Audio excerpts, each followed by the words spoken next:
The Cheeseboy 628 Show, starring Cheeseboy 628. Hey YouTube, what's going on? This is Cheeseboy628 here today, giving you an OU tier Wi-Fi battle. My apologies for the late upload. It's just been a really busy weekend. Anyway, get into the team preview. You know what this team is. I'm using it for the TokenMinorities tournament. This is another battle from the pool I was grouped in order to make it to the 64 portion of the tournament. And so I have my Adamant B-Sharp, specially oriented Spooky Plate A//, custom set Rotom Wash, specially defensive Heatran, specially oriented Landorus, and Adamant Mega Medicham. Now look at my opponent's team.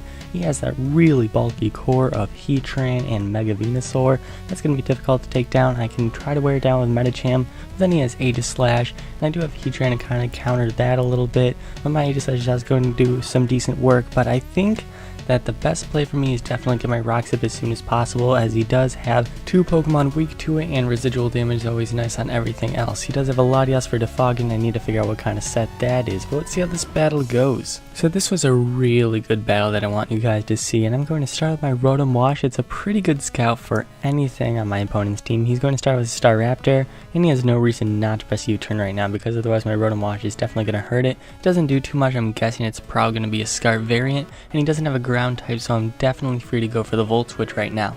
Now I'm pretty free just to go to my Landorus right now, and here's where I kind of make a pretty bold play, just to go for the Sludge Wave, predicting some kind of thing to come in to take this Earth Power, and it is going to be his Latias. And so what this tells him though right away is that I am quite the predictor, and that this is going to be a prediction game. Now he does have leftovers, so I'm thinking it's slightly more on the bulky side, if not completely bulky. But yes, this way I can go into my Heatran because I'm feeling pretty safe. There is no way in the world he's going to go for the EQ because he's not going to be super offensive. But as I bring in my Heatran to counter his Latias, he brings in his Heatran as well.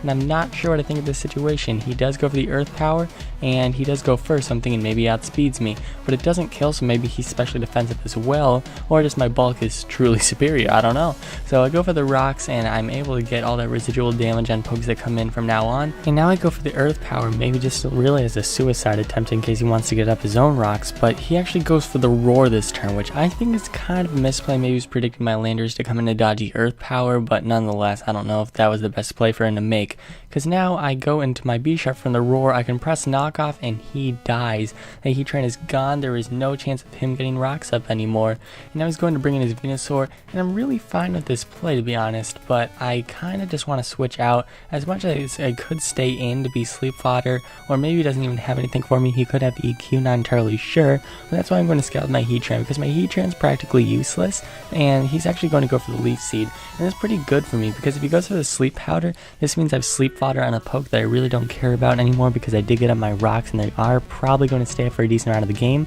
although it is a pretty good Latias check. But yes, I can go for the Lava Plume and hopefully get a burn on something.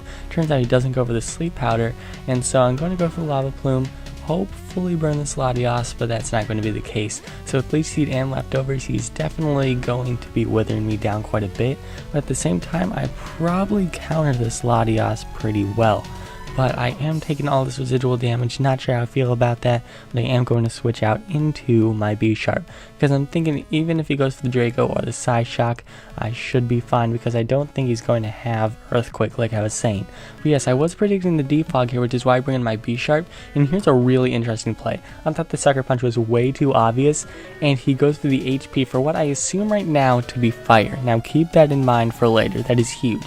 I do know what OHKOs means, so I'm thinking, okay, he must have a decent amount of special attack investment, because I don't think a defensive Latias would take me out with just a base 120 move, even though I don't have the greatest of special defense. Nonetheless, I can bring in my A//. I'm thinking I wall this thing, even if it does have HP Fire, because I'm pretty bulky with max HP.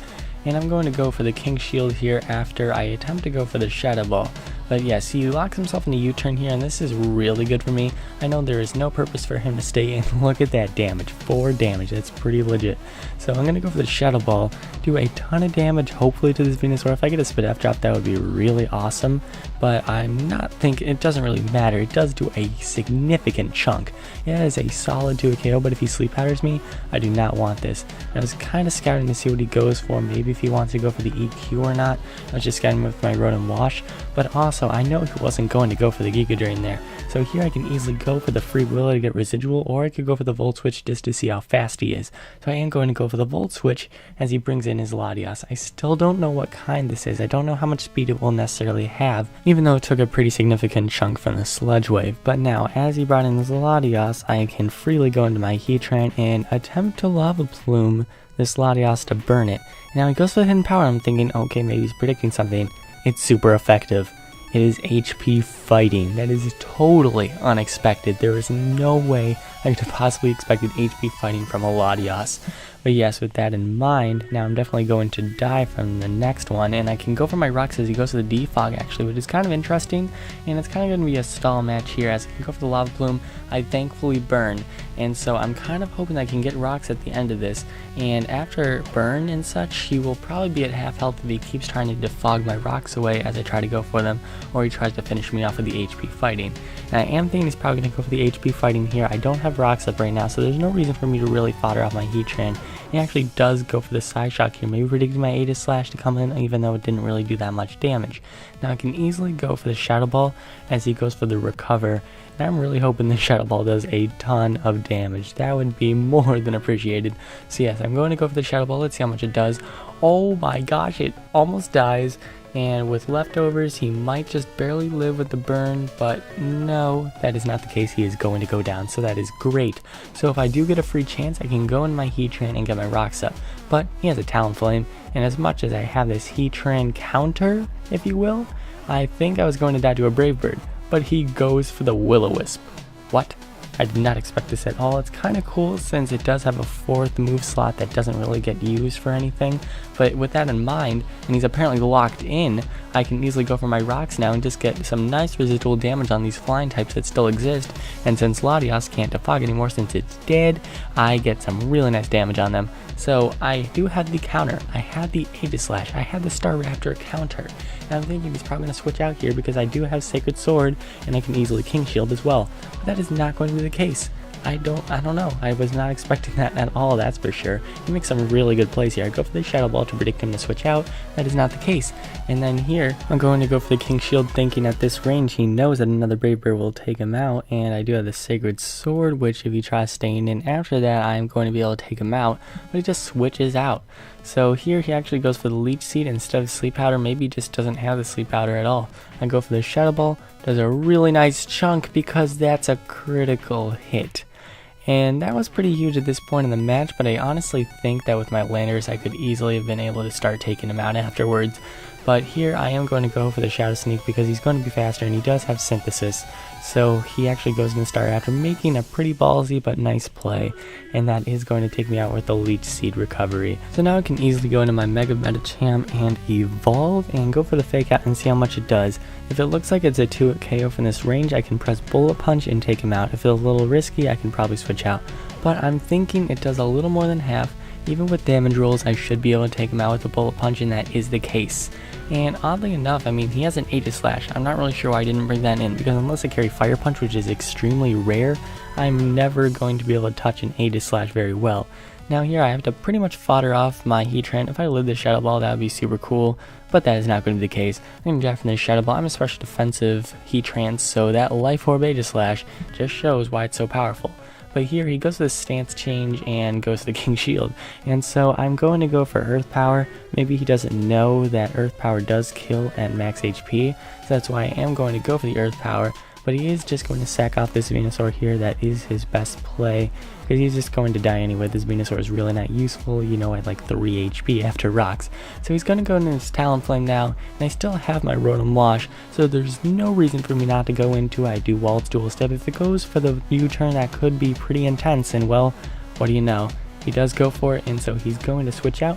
He's going to go right into his Aegislash. But the thing is, his Talonflame took so much damage from those Stealth Rocks that it wasn't even worth the play, in my opinion. But here I can just go for the Will-O-Wisp in the case that he does have Sacred Sword and the Shadow Sneak, so that way that part of him is completely crippled. Now he goes to the Shadow Ball. I'm going to see how much damage this does. It just takes me out. It's so powerful. Life Orb Aegislash, you cannot mess with it. Now here's what's kind of great. You can just go into my land race. I can press Earth Power. I really don't have any regrets about it, because if he brings in his Talonflame, great, I can fodder something else out to the Brave Bird, because I'm pretty sure he's a choice variant, probably banded, and so I can just go for the Earth Power here, take him out, and that's going to be the Aegislash gone. Now I'm pretty sure all he has left is this Talonflame, and after taking rocks, if he doesn't have an odd amount of HP, he's going to go down nonetheless, but he does live with 1 HP because of the right amount of EV investment on the HP. So that Brave Bird isn't even going to be able to take me out, and his Talonflame is going to die from residual, and that's going to be the game. So I thought that was a pretty intense game. I hope you guys all enjoyed. This does put me in a really good position for making it to the 64-man tournament, and thank you all for watching. Like, comment, sub, and until later, peace.